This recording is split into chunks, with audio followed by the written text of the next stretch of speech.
Bonjour YouTube, bienvenue dans cette nouvelle session de questions d'actualité au gouvernement. Première partie pour cette VOD avec les questions au gouvernement de l'Assemblée nationale. Aujourd'hui, les députés vont interpeller le gouvernement. Chacun va avoir 2 minutes pour s'exprimer et une réponse si jamais le temps de parole n'est pas épuisé. Nous sommes le 28 mai 2025. La séance des questions au gouvernement devrait s'ouvrir d'ici une petite minute. Ça me laisse tout le temps de dire que j'ai pris en compte vos retours et qu'à partir de maintenant, les QAG vont bien être divisés en 2 VOD, avec une VOD partie Assemblée nationale et une VOD partie Sénat. Je vous invite donc à regarder les deux qui sont publiés dans la foulée l'une de l'autre.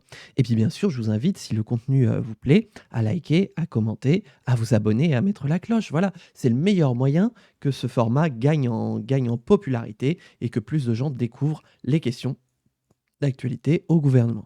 Aujourd'hui, un programme lourd, un programme chargé, un programme explosif. On va parler Gaza, on va parler sécurité sociale, on va parler pistes d'économie, on va surtout parler loi du plomb, motion de censure et qu'est-ce que j'avais mis d'autre? Et ah oui, la TVA sociale. Oui, oui, oui, voilà. On va voir si François Bayrou va parler de la TVA sociale, ou plutôt si on va l'interpeller sur la question. Voilà, on a les premières images de l'Assemblée nationale. Donc la séance va commencer d'ici une dizaine de secondes. Les députés se lèvent à l'approche de Yaël Braun-Pivet, qui s'installe à la présidence, au perchoir de l'Assemblée nationale, et elle va ouvrir la séance. Bonjour à tous, la séance est ouverte. L'ordre du jour appelle les questions au gouvernement. La première va être posée par monsieur Frédéric Valletoux pour le groupe Horizon. Horizon, les députés d'Édouard Madame Philippe. la Présidente. Monsieur le Premier ministre, vous aviez évoqué un Himalaya budgétaire pour redresser nos finances publiques. Or, il semble que la situation soit pire que celle que vous avez présentée aux Français au début de l'année. Elle semble même hors de contrôle s'agissant des comptes sociaux, pour reprendre l'expression du premier président de la Cour des comptes, Pierre Moscovici. Auditionné ce matin en commission des affaires sociales, il a dépeint une situation noire et particulièrement inquiétante, avec des comptes de la sécurité sociale au bord de la rupture. Au rythme où vont les choses, avec des dépenses qui dérapent, il évoque une possible crise de liquidité, c'est-à-dire un sérieux risque de tension extrême dans le financement de la sécurité sociale, une première dans notre pays.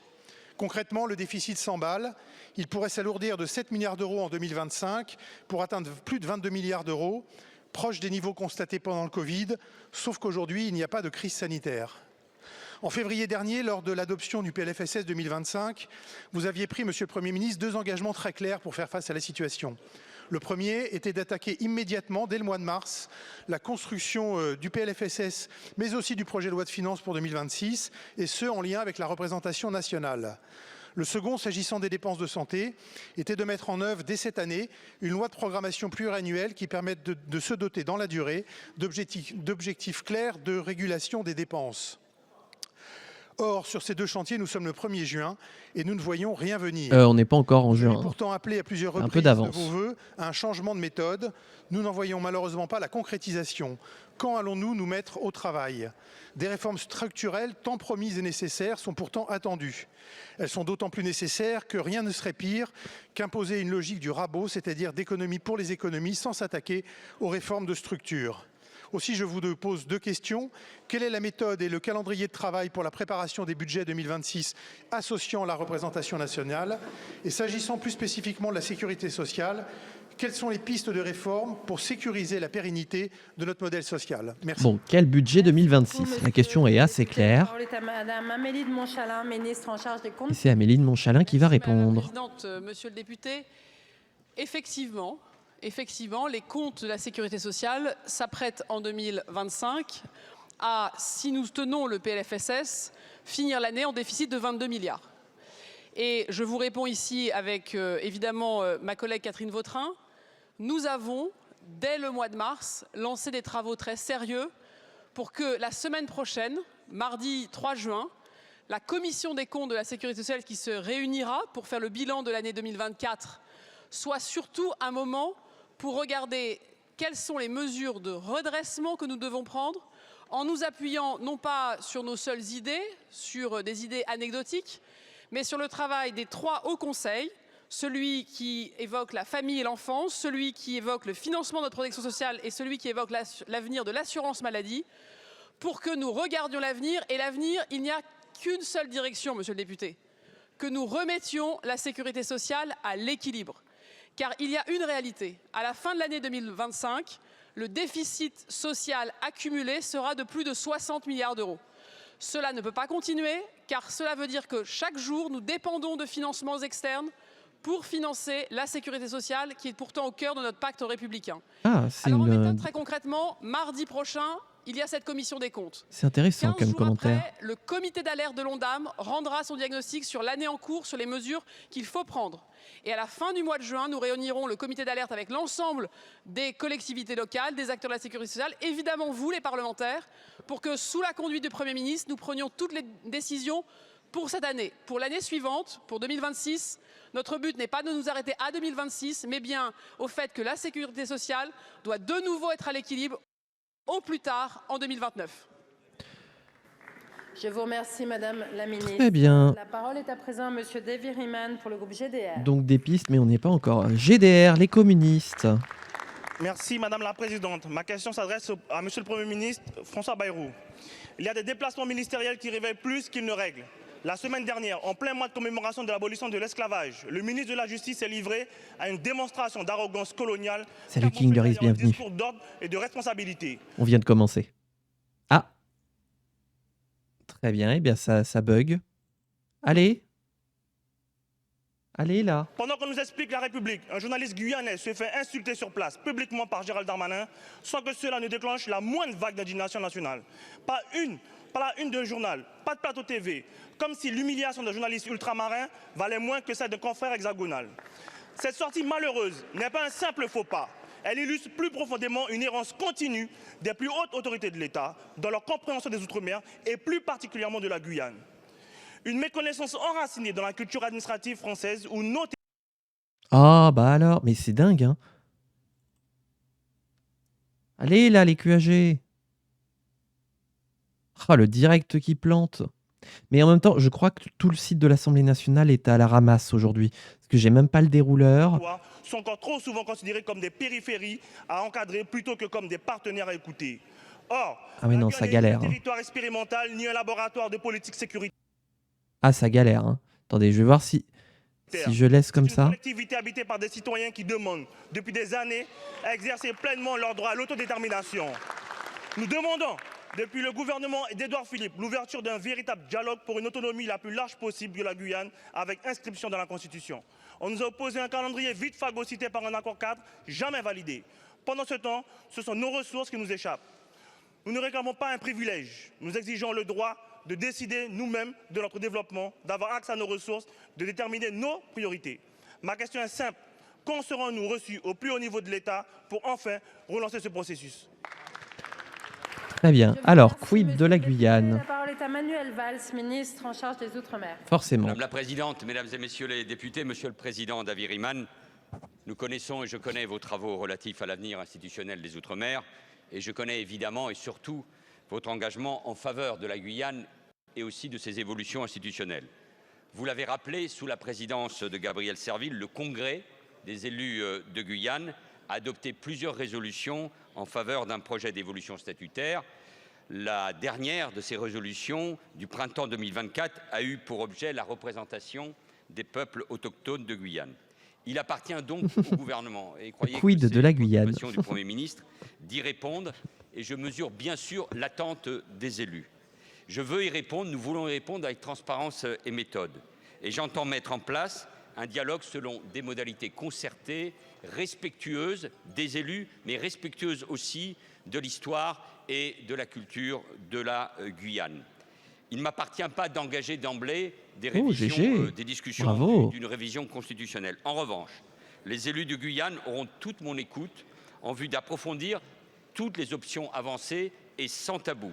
Lors de mon prochain déplacement en Guyane, je l'espère dans un peu plus de 15 jours, la question institutionnelle sera évidemment au programme de mes échanges avec les élus. Ces échanges se tiendront dans le cadre défini par le Président de la République en mars 2024, mais qui désirera, je n'en doute pas un seul instant, vous recevoir également, avec le maintien des compétences régaliennes pour l'État, la nécessité de consulter la population et l'unanimité des forces politiques guyanaises qui, me semble-t-il, est acquise. Au-delà de la question institutionnelle, ce qui m'importe aussi, c'est l'action publique concrète déployée au bénéfice des Guyanais, qui mérite évidemment l'attention et le soutien de toute la nation. Je suis attaché à ce que les travaux intègrent l'élaboration d'un projet stratégique pour la Guyane. Le cadre... Oh là là. Bon, j'en profite. Moi, j'ai jamais entendu parler d'autonomie pour la Guyane jusqu'à présent. Je sais pas si vous en avez déjà entendu parler. Autant la Kanaki, on en entend bien parler, autant la Guyane, j'ai pas tant l'impression que ça demande l'indépendance. Mais c'est peut-être parce que justement, c'est pas médiatisé. Moi alors, l'Assemblée nationale, oh, je vais F5, hein. Je vais F5. Ah ouais, non mais... Oh, oh là là là là. Ah, le direct qui est mort. Bah alors? Ah bah génial. Page ne répondons pas. Ah bah effectivement. Non mais je veux l'actualiser. Est-ce que l'Assemblée... Attendez, est-ce que l'Assemblée nationale est down? Est-ce qu'elle connaît le même sort que Bayrou.fr?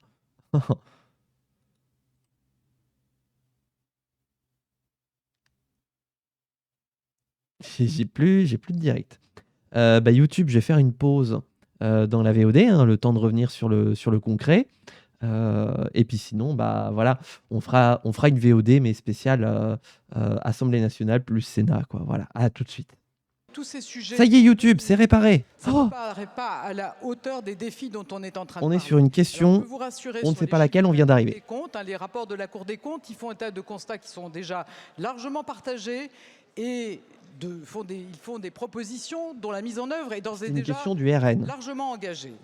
Par exemple, quand nous avons maintenu les 4000 postes dont la suppression a été prévue dans le budget 2025, eh bien nous avons un taux d'encadrement pour le primaire qui est historiquement haut, et ceci notamment au bénéfice des territoires ruraux. Quand nous réformons la formation initiale de nos enseignants, c'est avoir devant les élèves des professeurs mieux préparés et mieux formés. Je crois que ça parlait du nombre d'élèves par classe. Dès la rentrée 2026. Et puis, s'agissant de l'éducation prioritaire, naturellement, cette politique, elle continue tant que les difficultés continuent. Et je peux vous assurer que viser une politique efficace, tirer le meilleur parti des moyens qui sont consacrés à l'éducation prioritaire, naturellement, je m'en préoccupe et je viens de confier une mission à l'inspection générale de l'éducation, du sport et de la recherche pour évaluer, pour faire des propositions à la fois sur l'évolution de la carte et également sur les dispositifs qui sont mis en œuvre.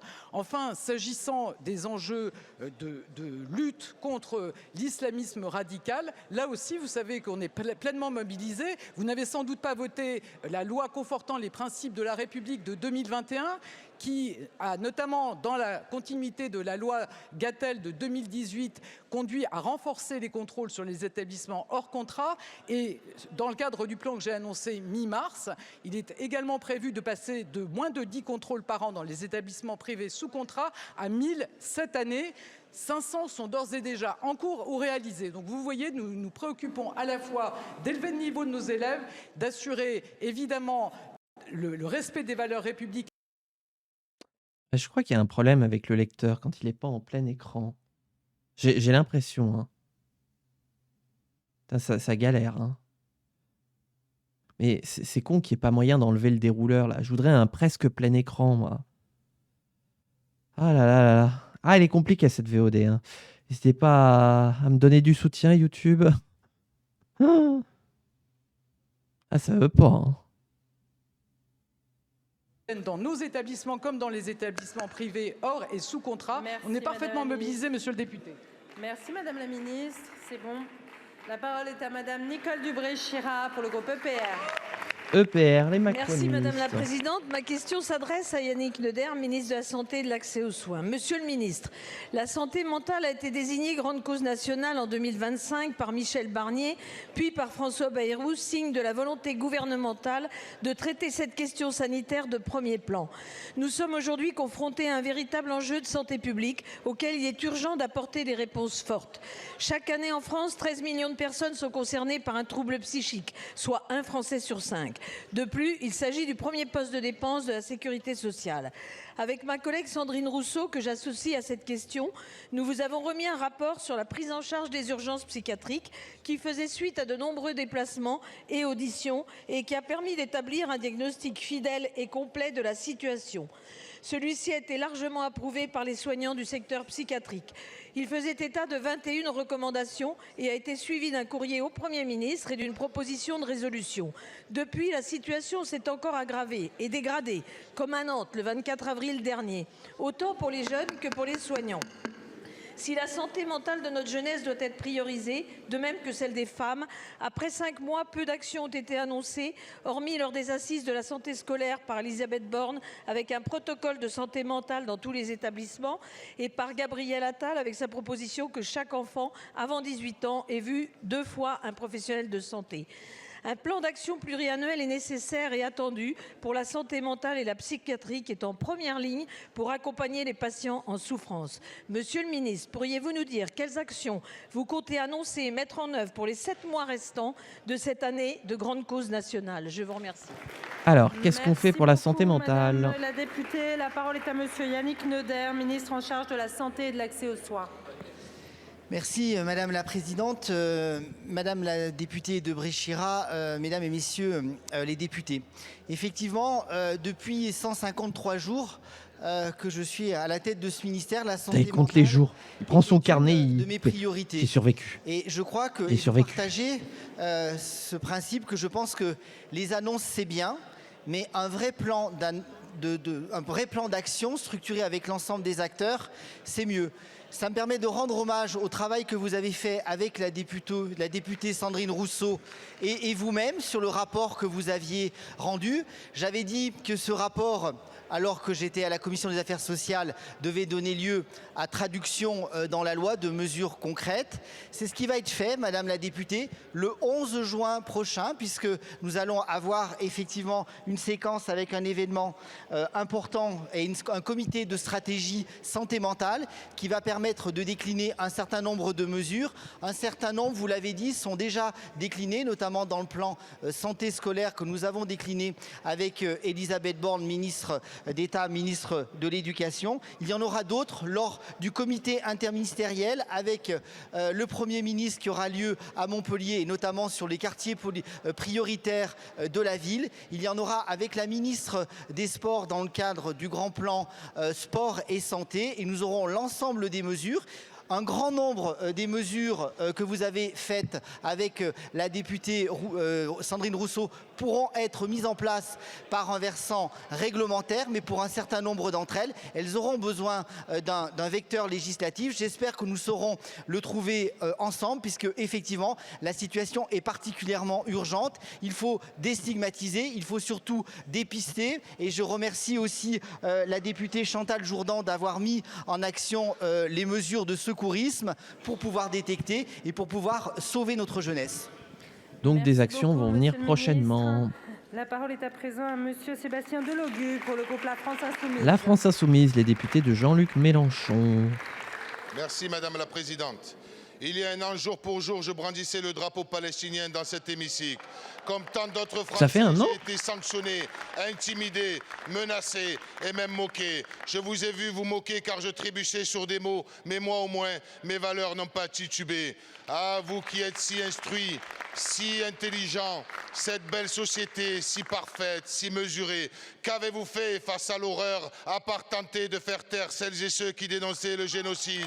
Après 20 mois d'images abominables, d'enfants démembrés par des bombes, d'enfants écrasés sous des décombres ou brûlés dans des brasiers géants, 20 mois durant lesquels l'appareil d'État a déployé une répression sans précédent.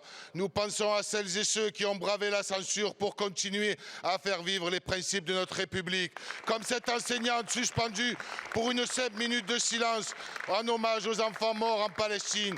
Depuis 20 mois, l'horreur est relativisée, niée ou silenciée, et pourtant la terrible vérité éclate aux yeux de tous. Beaucoup retournent leur veste, non pas par souci d'humanité envers le peuple palestinien, mais pour réhabiliter leur petite personne et faire oublier leur complicité politique et morale avec ce génocide. Mais peu importe au fond l'hypocrisie de celles et ceux qui ont dépensé leur énergie à nous faire passer pour des antisémites, tant que les voix du monde entier s'unissent dans l'urgence pour faire cesser le martyre du peuple palestinien. Car aucun innocent assassiné ne reviendra. Mais la France peut encore agir pour sauver celles et ceux qui survivent à Gaza.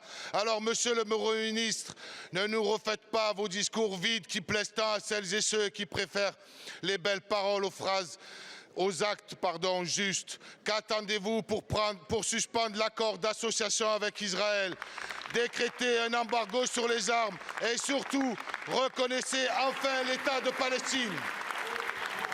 Bon, Je vous remercie. La parole question à charge contre le gouvernement Ministre chargé de l'Europe et des Affaires par rapport à la étrangères. situation à Gaza. Et en Palestine d'ailleurs. Attention, ça va peut-être couper.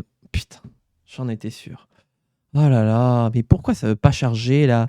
Ce qui est fou, c'est que le timer me dit qu'il y a du temps là, que forcément, hein, la séance elle continue d'avancer, on est en direct.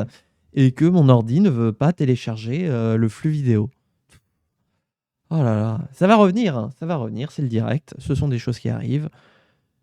Et on voudrait bien la réponse de Jean-Noël Barrot. Mais du coup, ça fait 1 an que Sébastien Delogu s'est fait expulser de l'Assemblée nationale pour avoir brandi le drapeau palestinien. Oula, oula là, j'ai failli commettre un impair, moi. Ça me semblait tellement plus vieux que ça. C'est dire à quel point il y a eu tellement d'actualités entre-temps, quoi. Merci Madame la Présidente, Mesdames et Messieurs les députés, Monsieur le député Sébastien Delogu. Ce n'est pas en violant le règlement de cette Assemblée que vous servez la cause palestinienne. Ce n'est pas en proférant des outrances à l'encontre du gouvernement de la France que vous servez la cause palestinienne. Si tous les pays du monde, si tous les pays européens avaient adopté la même position que la France depuis le début de cette crise tragique, nous n'en serions pas là. Et ça n'est pas en vous substituant aux magistrats de la Cour internationale de justice que vous servez la cause palestinienne. Alors oui, les militants de la paix considèrent qu'il faut exercer une pression sur le gouvernement israélien qu'il ne confonde pas avec le peuple israélien. Et c'est la raison pour laquelle nous avons soutenu l'initiative portée par les Pays-Bas de réexaminer l'accord d'association entre l'Union européenne et Israël. Mais les militants de la paix considèrent également qu'une des clés de la résolution du conflit israélo-palestinien est entre les mains des Palestiniens. Et j'ai rencontré mardi matin la ministre des Affaires étrangères de l'autorité palestinienne pour l'appeler une nouvelle fois à une réforme profonde de l'autorité palestinienne de manière à ce qu'elle soit en capacité de gouverner la Palestine une fois qu'un État aura été créé. Les militants de la paix considèrent que l'une des clés est entre les mains des pays arabes de la région qui doivent soutenir l'autorité palestinienne et qui doivent accepter par avance de s'inscrire dans une architecture régionale de sécurité aux côtés de l'État d'Israël et d'un État palestinien. Et les militants de la paix n'hésitent pas à dénoncer, monsieur le député, le Hamas, qui porte une immense responsabilité dans la situation aujourd'hui à Gaza, qui s'est rendu responsable du pire massacre antisémite de notre histoire depuis la Shoah, qui a emporté 48 de nos compatriotes et que je vous invite, comme nous le faisons constamment, à dénoncer et à condamner pour la responsabilité qu'ils portent dans le sort tragique des Palestiniens à Gaza. Bon, donc on se renvoie la faute. Une seconde. Du mauvais côté du règlement, mais du bon côté de l'histoire, monsieur le ministre. Allez. Je vous remercie. Ça sort des punchlines. Madame Céline Thiébaut-Martinez pour le groupe socialiste. Les socialistes maintenant, en plein congrès actuellement, qui recherchent un premier secrétaire. Merci Madame la Présidente. Ma question s'adresse au Premier ministre. Comme Monsieur le d'habitude. Premier ministre, en cette journée internationale d'action pour la santé des femmes, je voudrais revenir sur un phénomène qui est loin d'être marginal, la précarité menstruelle. En France, une femme sur 3 y a déjà été confrontée. Chez les 20-29 ans, elles sont près de 40%. La précarité menstruelle a un prix, l'absentéisme scolaire, l'absentéisme au travail, le renoncement des filles à la pratique sportive, autrement dit, l'assignation à résidence. C'est un enjeu de santé publique, un enjeu de dignité, un enjeu d'égalité. Au cours de son existence, une femme dépense jusqu'à 23 000 € de protection hygiénique. Et pourtant, il n'existe aucune aide structurelle, aucun remboursement généralisé. C'est ça qui est fou. En 2023, la Première ministre annonçait fièrement le remboursement des protections périodiques réutilisables à compter de 2024. Cette mesure a été votée dans cette Assemblée, dans la loi de finances de la Sécurité sociale pour 2024. Nous sommes en mai 2025, rien n'a bougé. Pas de décret, pas de cahier des charges pour définir les produits et modèles pris en charge. Vous avez même supprimé le budget qui avait été affecté en 2024. Rien. Alors je veux bien croire qu'une mesure ambitieuse prenne du temps, mais là on parle plus de délai administratif. On parle de désintérêt politique, de promesses oubliées, d'un mépris persistant pour les besoins essentiels de millions de femmes. Monsieur le Premier ministre, que dire à ces femmes qui doivent choisir entre manger et se protéger, à ces mères qui se privent pour leurs filles, à ces étudiantes qui bricolent avec du papier toilette, faute de mieux? Que dire à la moitié de la population française qui attend depuis 2 ans que l'État tienne sa parole? Monsieur le Premier ministre, nous avons voté cette loi ici même, dans cet hémicycle. Les 4 millions de femmes qui sont en précarité menstruelle attendent des réponses. Quand tiendrez-vous votre engagement? Quand les femmes auront-elles enfin accès au remboursement promis? Je vous remercie, Madame la Très députée. intéressant comme La question. parole est à Madame Aurore Berger, Pourquoi il n'y a ministre toujours rien de chargée l'égalité entre concrétisé les hommes et les femmes. Hein?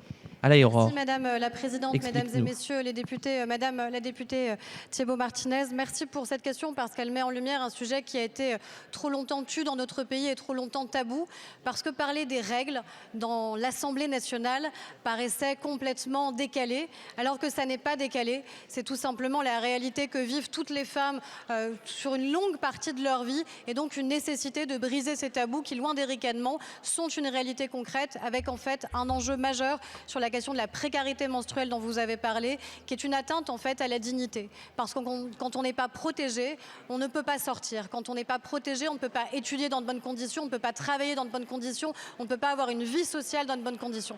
C'est la raison pour laquelle la Première ministre Elisabeth Borne avait souhaité que dans le plan interministériel Toutes et tous égaux, il y ait bien la question en effet du remboursement des protections hygiéniques qui puissent être mis en place. Regardez comment elle répond toujours pas à la question. Il y a du retard et ce retard n'est pas acceptable. C'est la On est raison presque pour à la laquelle, moitié du avec temps, le hein. ministre chargé de la Santé Yannick Neuder, nous allons tous les deux garantir qu'avant la fin de l'année, cela soit possible, que cela soit remboursé et que les engagements soient tenus, parce que cet engagement, il est nécessaire, il fait honneur à la République, de tout simplement garantir aux femmes l'accès à leur dignité et donc l'accès à leur protection. Regardez comment elle a brodé. Je vous remercie, Madame la députée. Madame la ministre, il y a urgence et il est temps d'agir et c'est maintenant. Je vous remercie. La parole est à présent à Monsieur Vincent Rolland pour le groupe Droite républicaine. Alors, droite républicaine, les députés de Laurent Wauquiez et donc Bruno Retailleau. Ma question s'adresse à Monsieur le ministre de l'Industrie et de l'Énergie. Nous n'avons de cesse de le répéter, l'industrie française, jadis pilier de notre souveraineté et de notre rayonnement international, s'effondre. Plus de 2 millions d'emplois industriels ont disparu en 20 ans. Vous évoquiez hier le dispositif territoire d'industrie. Oui, chaque initiative est bonne à prendre, mais encore faut-il que ce ne soit pas l'arbre qui cache la forêt. 2 mesures votées précédemment contre l'industrie elle-même. Nous avons les talents, les ressources, la créativité. Il ne manque que la volonté politique pour relever ce défi. Le projet de loi de simplification administrative, dont l'examen reprend en séance, n'est qu'une étape. C'est d'un Big Bang de compétitivité fiscale et administrative dont nous avons besoin. Oh, les éléments de langage. Parler de la pénurie de main-d'œuvre, faute de formation et d'attractivité. Et comme si cela ne suffisait pas, le ZAN agit comme un véritable épouvantail à l'investissement. Sous votre impulsion, nous devons bâtir une majorité capable de porter haut et fort un discours de vérité sur notre compétitivité, sur la recherche et surtout sur la production en France. Nos filières stratégiques sont menacées, comme Tokai Cobex dans ma circonscription en Savoie. Enfin, allons aussi sur un prix de l'électricité plus compétitif pour nos industriels. Il en va de leur survie. Ma question est donc la suivante. Oui. Quelles mesures le gouvernement compte-t-il prendre pour rendre à l'industrie française sa place dans le monde? Les Républicains et Laurent Wauquiez y prendront toute leur part. Je vous remercie. Oh, pourquoi spécifiquement Laurent Wauquiez, hein? Bruno Retailleau, non? Ministre chargé de l'industrie et de l'énergie. Oh, ça sent la crise chez les LR. Mesdames et messieurs les députés, monsieur Alors. le député Vincent Rolland, merci de votre question qui témoigne de votre engagement, que je sais très fort pour les entreprises industrielles de votre territoire. Notre industrie, nous le savons, est confrontée à des défis majeurs. Je ne dirais pas cependant, comme vous, qu'elle s'effondre. Depuis quelques années, nous recréons l'emploi industriel. 150 000 de plus depuis 2017 et encore 10 000 de plus en 2024, ce sont les chiffres de l'INSEE. Depuis quelques années, nous rouvrons des sites industriels et depuis quelques années, la réindustrialisation est une réalité dans notre territoire, même si, je vous suis, tout cela n'est pas suffisant, tout cela n'est pas satisfaisant. Nous devons agir, nous devons continuer d'agir. Nous devons agir, vous l'avez dit, pour former. La réforme de l'apprentissage a permis de faire de cette voie d'accès à l'insertion professionnelle une voie d'excellence, mais nous devons désormais déployer la réforme des lycées professionnels sous l'autorité d'Elisabeth Borne pour mieux connecter ces lycées aux besoins du marché du travail et en particulier aux besoins de nos entreprises industrielles. Nous devons agir pour simplifier, vous avez évoqué... Merci Bazar des Faits pour le 5e mois d'abonnement. 6e mois d'abonnement. De ne pas soumettre les projets industriels aux contraintes du ZAN et nous aurons l'occasion d'en discuter sous peu. Comment vas-tu? Nous devons agir pour rendre plus compétitifs nos entreprises industrielles et vous l'avez dit, un des sujets, ce sont les coûts de l'énergie. La feuille de route d'EDF et de sa direction est désormais très claire. Il s'agit de fournir à nos industriels l'accès à une électricité décarbonée, à des prix compétitifs et avec des horizons suffisamment lointains pour pouvoir investir. Nous devons également agir sur les enjeux liés au coût du travail et je pense que nous aurons l'occasion d'en discuter dans le cadre des futures discussions budgétaires. Enfin, nous devons nous battre au niveau européen pour permettre à nos industriels de lutter à armes égales contre une concurrence qui est féroce, qui est souvent déloyale et qui nécessite des mesures de protection pour lesquelles nous agissons au niveau européen. L'industrie, c'est un facteur de prospérité, de souveraineté et de cohésion de nos territoires. Notre ligne est claire et nous continuerons à nous battre. Je vous remercie. Merci beaucoup, monsieur le ministre. Très bien, on continue, toujours plus loin, toujours plus vite, toujours plus fort. Les écologistes, Daniel Simonet. Monsieur le Premier ministre, depuis Encore 2 semaines, les taxis sont mobilisés massivement. Pour ceux qui exercent en zone rurale ou périurbaine, c'est une question de vie ou de mort. Si la nouvelle convention s'applique, ils seront des milliers à mettre la clé sous la porte. Sont-ils responsables du nombre de courses conventionnées qui ne cesse d'augmenter? Non. C'est la casse de la santé publique, la fermeture des hôpitaux de proximité, le virage ambulatoire, les déserts médicaux, bref, toutes les politiques libérales que vous avez conduites, vous et les gouvernements antérieurs, qui sont responsables de cette augmentation des besoins en course de transport sanitaire, pas les taxis. Mais c'est sur leur dos que vous voulez économiser, en imposant une politique tarifaire forfaitaire qui va les mettre sur la paille. Ce sera la double peine pour les habitants des zones rurales. Après avoir perdu l'accès aux services publics de santé, ils et elles risquent de perdre leur taxi. Or, si les taxis crèvent, ce sera l'isolement total. Comment aller à sa chimio, sa dialyse, son IRM, surtout si on est âgé, si on n'a plus de taxi. Une fois de plus, c'est aux petits que vous vous attaquez. Pendant ce temps, les plateformes pillent les caisses de l'État et de la sécurité sociale et violent les lois impunément. Vous semblez découvrir qu'il n'est pas acceptable qu'elles ne payent pas leur impôt en France. Il y a 2 ans, mon rapport sur les révélations des Uber Files démontrait que les plateformes fraudent les impôts, l'URSSAF ne respecte aucune loi, avec une complicité organisée au plus haut niveau de l'État. Qu'avez-vous fait depuis? Rien. Monsieur Bayrou, allez-vous renoncer à cette convention? En zone rurale, on a besoin des taxis. Sinon, beaucoup devront renoncer aux soins. Quelles mesures concrètes prévoyez-vous pour mettre fin à la concurrence des plateformes type Uber? Qu'elles payent leurs impôts et leurs cotisations? Quand allez-vous transposez la directive européenne qui impose aux plateformes de salarier leurs travailleurs, ce qui fera plus d'1 milliard d'euros dans les caisses de la Sécu. Plutôt que de tuer les taxis et isoler plus encore nos anciens en ruralité, il est urgent de s'attaquer à ceux qui fraudent aux plateformes de l'ubérisation. Merci beaucoup, Madame la députée. La parole est à Monsieur Yannick Neuder, ministre Alors, de la Santé. qu'est-ce que va faire le ministère de la Santé par rapport aux taxis qui transportent donc des patients? Madame la Présidente, Madame et Messieurs les députés, Madame la députée Simonet, je crois qu'il faut être juste et modéré dans les propos que vous tenez. Je crois qu'il n'a jamais été dit que les taxis étaient responsables de quoi que ce soit. Je l'ai dit hier, je suis ministre de la Santé et de l'accès aux soins. Donc il y a un problème d'offre de soins, c'est le plan désert médical que nous avons proposé avec le Premier ministre et l'amélioration, la restructuration au sein de nos hôpitaux. Maintenant, je crois qu'il est inutile de faire peur, d'agiter des peurs, puisque moi, le premier, en tant que médecin, en tant qu'élu des territoires ruraux, je pense que personne ne souhaite que demain, n'importe quel patient, où que ce soit en France ou en Outre-mer, ne puisse pas se rendre en chimiothérapie, en radiothérapie et en dialyse. Laissez-moi terminer. Il est hors de question que chaque Français ne puisse pas bénéficier d'un transport sanitaire quand il en a besoin. Par contre, ça serait totalement inconscient, collectivement, que l'on puisse constater plus de 45% d'augmentation de dépenses de transport. Nous en sommes à 6,3 milliards, dont 3 milliards sur les taxis. Donc je crois qu'il faut que nous agissions en responsabilité collective pour faire en sorte que justement l'ensemble des patients qui ont besoin de transport puissent l'avoir. Ça se prend également au niveau de la prescription. Il est hors de question d'agiter des peurs. Il n'y a aucune ubérisation du transport sanitaire puisque la convention ne sera absolument pas ouverte aux plateformes. Et enfin, dernier point sur l'autre sujet qui est celui de l'ubérisation des transports. Philippe Tabarot a réuni les taxis et a diligenté des contrôles sur les plateformes, des contrôles de rue pour éviter les maraudes. Et je crois qu'il faut travailler collectivement et en responsabilité pour que justement, Madame Simonet, pour que justement il n'y ait aucune économie sur le dos de la santé des Français. Merci pourtant, c'est ce qu'ils veulent faire du coup. Il faut appeler un chat un chat. Jimmy Pain pour le groupe démocrate. Démocrate et député de François Bayrou. Madame la Présidente. Ma question, en cette année de la mer et à une semaine du Parlement des enfants dédié à l'océan, s'adresse au Premier ministre. Encore ?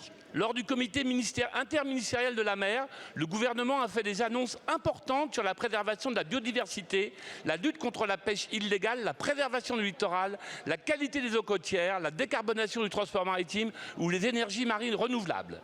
Il s'agit d'un signal fort sur la volonté qui est la vôtre de défendre l'océan, en particulier dans la perspective du sommet des Nations Unies sur l'océan, l'UNOC, qui se tiendra du 8 au 13 juin prochain à Nice.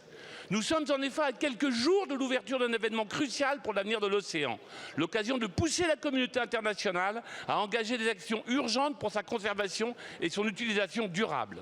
Le président de la République en a précisé les objectifs, parmi eux le renforcement des aires marines protégées, la protection des fonds marins, la lutte contre la pollution plastique ou encore l'accélération de la ratification du traité sur la haute mer à laquelle travaille notre collègue Éléonore Carrois. Ce lundi, Monsieur le Premier ministre, vous avez reçu une maquette de paquebot à voile, symbole d'une filière industrielle française naissante et pleine de promesses. Ah, ça me fait penser à Baxi. Filière que nous souhaitons accompagner dans son développement avec Agnès Firmin-Lebaudot. À cet effet, nous venons de déposer ensemble une proposition de loi transpartisane. D'autres sujets sont plus compliqués, mais tout aussi essentiels à entreprendre. Je pense à l'alignement des définitions françaises des aires marines protégées avec celles de la communauté internationale. Je pense aussi à la politique des pêches qu'il faut réformer pour assurer l'avenir de nos pêcheurs. À quelques jours de l'UNOC, Monsieur le Premier ministre, pouvez-vous nous dire comment ce sommet doit nous permettre d'avancer sur les différents dossiers internationaux liés à la protection et l'utilisation durable de l'océan, comme le souhaite le groupe démocrate et son président Marc Fesneau? Je vous remercie. Ah, c'est Marc Fesneau, le président du groupe démocrate. À Madame Agnès Pannier-Runacher, ministre en charge de la transition. Alors, comment on protège les grands ploufs ? Merci Madame la Présidente, Mesdames et Messieurs les députés, Monsieur le député Pain.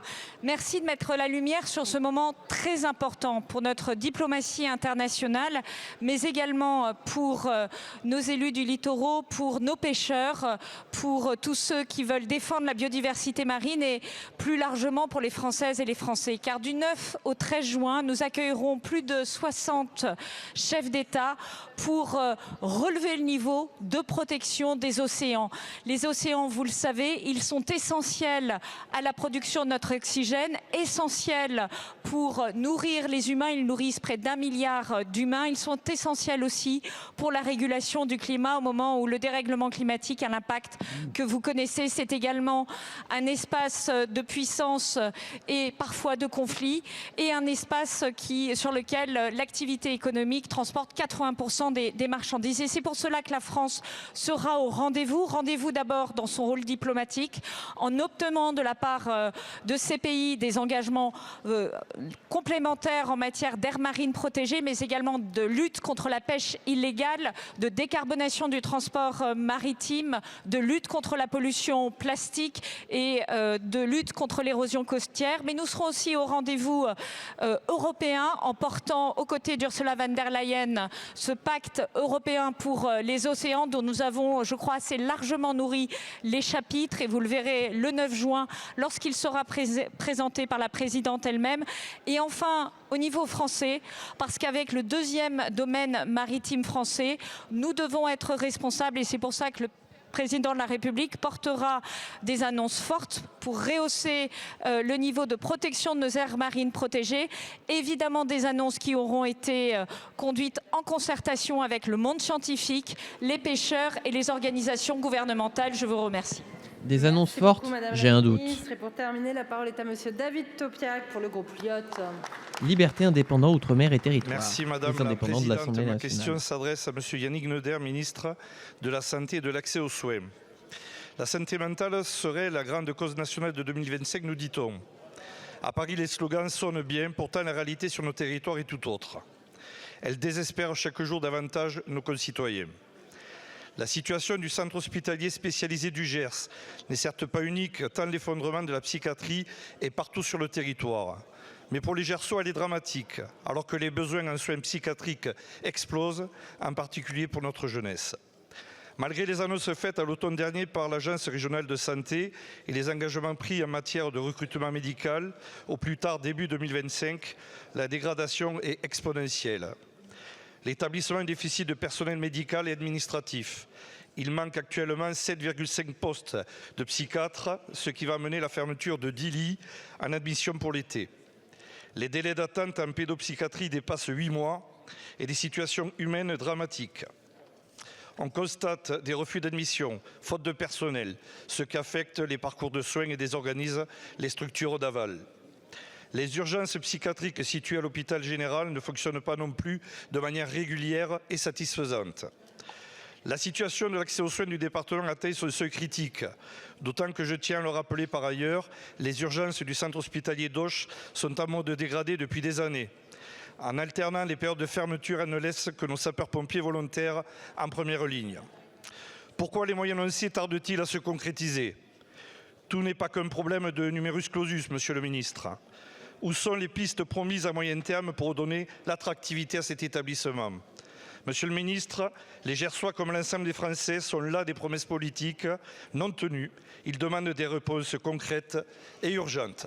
Je vous remercie. Et justement, quelle réponse on va avoir? Monsieur le député, la parole est à Monsieur Yannick Alors, Neuder, ministre de la Santé et de l'Accès aux soins. qu'est-ce qu'on fait pour le Gers? Et spécifiquement pour toute la France d'ailleurs. Merci Madame la Présidente, Madame et Messieurs les députés, Monsieur le député Topiac. Tout d'abord, effectivement, la situation que vous décrivez est fortement alarmante sur le centre hospitalier de Auch. Vous avez eu hier le directeur régional de l'Agence régionale de santé. Je l'ai moi-même eu et je lui ai demandé de se rendre dès la semaine prochaine dans le centre hospitalier pour, d'une part, effectivement, voir les sujets de gouvernance, puisque vous savez que le directeur secteur est en arrêt, que les urgences sont fermées et qu'il y a beaucoup de difficultés sur l'offre de soins.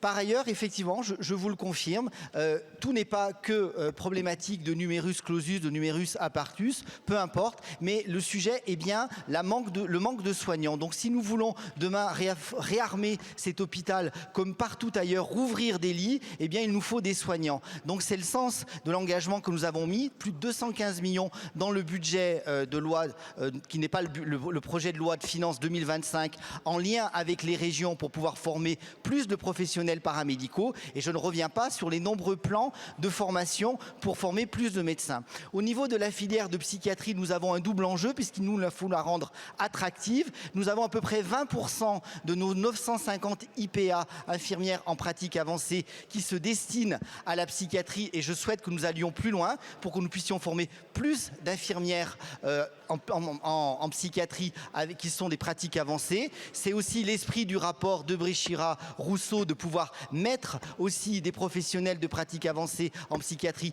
dans les urgences. Et au niveau des effectifs médicaux, nous avons ouvert avec Philippe Baptiste un certain nombre de postes hospitalo-universitaires, et 25% de ces postes sont orientés vers la psychiatrie. Malheureusement, nous manquons de candidats. Donc nous devons restaurer aussi l'attractivité de la filière. C'est ce que nous faisons avec les associations de jeunes psychiatres, puisque je vous le rappelle, encore 30% des internes pensent que la psychiatrie est une spécialité qui fait peur, et 60% des internes pensent que c'est une sous-spécialité. Donc il faut que nous travaillions collectivement ensemble. Il y a des problèmes de moyens financiers, il y a des moyens humains. J'attends le rapport de l'ARS, je diligenterai un audit et je viendrai moi-même avec vous voir cet hôpital. Donc on joue les prolongations là.